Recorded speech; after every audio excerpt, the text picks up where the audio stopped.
Right, the Public Servans Association is preparing for possible industrial action in the public sector. While there were hopes of a deal earlier, the majority of its members rejected the government's salary increase offer.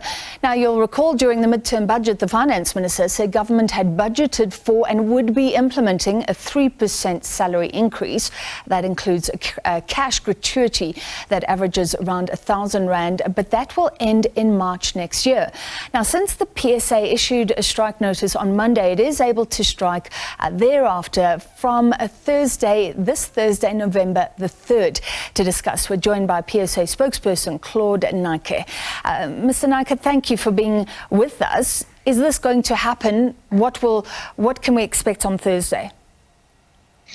Yes, a very good afternoon to you. Yes, quite right. We have issued strike notice on the 24th of October.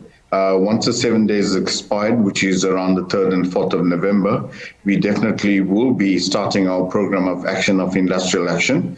We will start with the picketing process leading up to marches in the various provinces where we have members and our officers. And then it will, if there's no resolution at the end of the table or if there's no increase in the offer by government, it will lead to a full-blown strike action. So on Thursday, I understand you'll start with a lunchtime picket. So the impact will be low, but you're saying if there's no deal, you'll ramp up. Quite right. We're going to start with the picketing process with lunchtime because we have finalized the picketing rules with government, which indicates how we manage the picketing process, which is basically demonstrations during lunchtime so that we can elicit support from all other members and those that intend to support us during the strike action. We will obviously then assess the situation because we are planning. We had very short period in which to plan. So once the picketing is in full session, then we will decide on the marches in the various big centers like Pretoria and Durban, leading up to a full-blown strike action. Each province has its own plan of action, which will entail marches and thereafter probably a full-scale stay away or a shutdown of services in the public service. So how quickly will you get to that point? Are we talking weeks, days? Well, look, we already have a plan in action. We're going to start, as I said, with the picketing.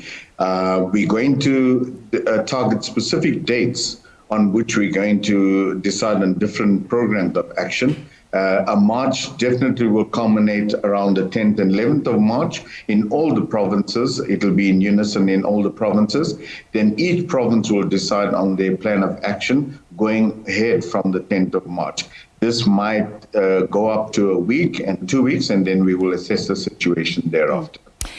Given the impact that a full-blown strike of government workers would have, and everyone wants things to work in this country, why couldn't you and government meet each other? I think there's a lot of reasons that we can give you this afternoon. And I think one of the reasons is the lack of respect for public servants. And we always hear that public servants are inefficient, lazy. I don't think this is the truth. This is far from the truth. Yes, you will get sporadic incidents of public servants not doing the job, but there's mechanisms in place that you deal with them. To paint all public servants with the same brush, I think it's totally unacceptable and unfair. If you recall, during COVID, many of us were at home, whilst a major portion of the public servants, particularly in the essential services, were on duty, and we had lost a lot of members during that period. If you look at like a department like Home Affairs, which is always targeted and saying that members are inefficient and lazy, I don't think that's true. You got to go deeper into the problem. If you look at Home Affairs, they have a problem with the infrastructure. The computer systems are always down, and then our members are obviously blamed for that, long queues and delays. We started negotiations on the 3% as early as March. We were hoping to finalize the negotiations by July so that it can be implemented with effect from 1st April. Unfortunately, that does not take place. Government started with the 0% on the table. Then they upped it to 1.5% and eventually to 2%. Our initial demand was 10%. We had lowered our demand to 6.5%. We had declared a dispute when the government had offered 2%. This prompted the government to increase the offer to 3%. So had they come out at the beginning and said, this is the 3% that we had, surely we could have made other arrangements or whatever the case is. But starting with 0%, protracted salary protected negotiations, we're sitting now almost towards Christmas and public servants don't have an increase. Yeah. You will recall in 2020, public servants didn't get a salary increase for the entire year. And last year we had to settle on the cash gratuity, which is sort of like a stopgap measure, which is non-pensionable. We had to agree on that simply because if we did not agree, we have another situation of protracted delays and public servants will be out of money at all for 2 years consecutively. So we had to agree on the cash gratuity. The hurdle with the current agreement is that although it's 3%, it's far off from the 6.5%. But the hurdle, the problem or the elephant in the room is the cash gratuity comes to an end on 31st of March 2023.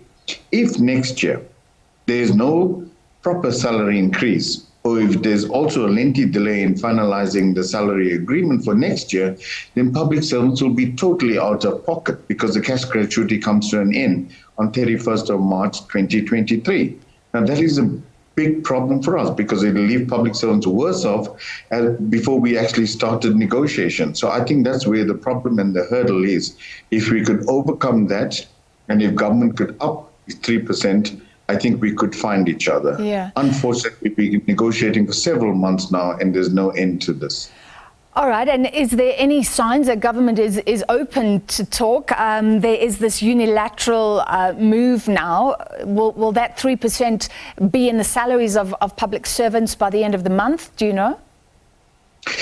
Well, they've issued a directive, if you want to put it that way, or they've issued a notice, they've issued an advice notice.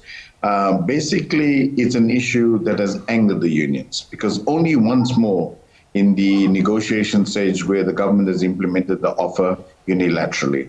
So you can see the arrogance by the state or the stance they've taken now to implement it unilaterally. We don't know when they're going to implement it, but they've issued all correspondence suggesting that they're going to implement it unilaterally.